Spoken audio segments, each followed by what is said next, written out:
নমস্কার, শুভ দুপুর বন্ধুরা। পিঙ্কি রান্নাঘরে তোমাদের সকলকে স্বাগত। তোমরা কেমন আছো?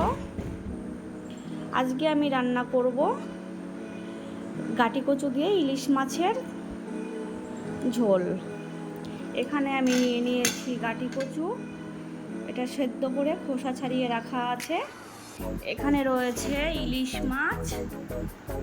এখানটায় মশলার উপকরণ হিসাবে রয়েছে ধনে, জিরে, শুকনো লঙ্কা, তেজপাতা, রাঁধুনি, লবণ, হলুদ এবং চেরা কাঁচা লঙ্কা। এটা দিয়ে শুরু করে দেবো আমি আজকের রান্না। এখানে আমি কড়াই গরম করে এর মধ্যে তেল দিয়ে ইলিশ মাছটা ভাজতে বসিয়ে দিলাম। ভাজা হয়ে গেলে নামিয়ে নেব। আমার মাছ ভাজা হয়ে গিয়েছে, আমি মাছ ভেজে তুলে নিয়েছি। এখন আমি এই তেলের মধ্যে দিয়ে দেবো গাটি কচুগুলো।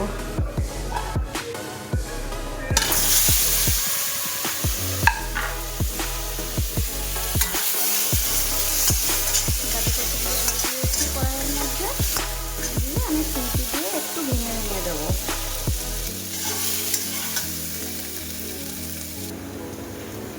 গাটি কচুগুলো ভাজা হয়ে গেছে, আমি এর মধ্যে জল দিয়ে দেবো।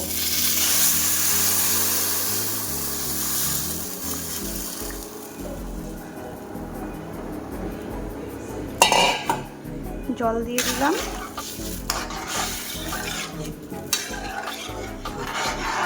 এর মধ্যে এবার লবণ আর হলুদটা দিয়ে দেবো। লবণ, হলুদ আর চেরা কাঁচা লঙ্কা দিয়ে দিলাম।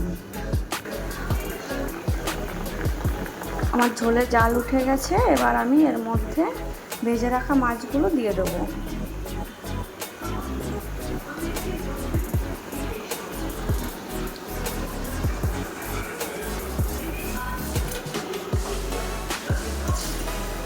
দিয়ে দিলাম ভেজে রাখা মাছগুলো।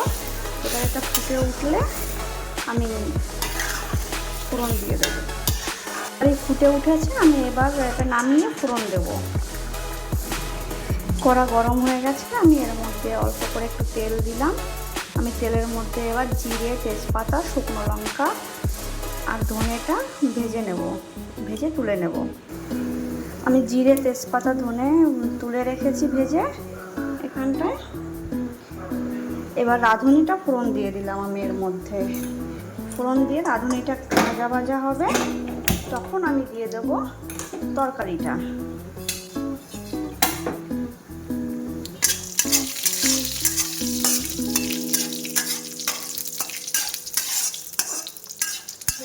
বন্ধুরা, আমি তরকারিটার মধ্যে ঢেলে দিলাম। এবার ভাজা মশলাটা আমি শিলে বেটে আমি দিয়ে দেবো। এবার আমি এর মধ্যে গুঁড়ো করে মশলাটা আমি দিয়ে দেবো।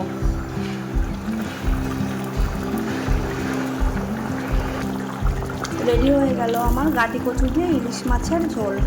এবার আমি নামিয়ে নেব। তৈরি হয়ে গেছে আমার গাটি কচু দিয়ে ইলিশ মাছের ঝোল। দারুণ স্বাদের খেতে হয়, একটু অন্যরকম টেস্ট। আপনারা করে খেয়ে দেখবেন, খুব সুন্দর খেতে। আজকে তাহলে আসি, সবাই ভালো থাকবেন, টাটা।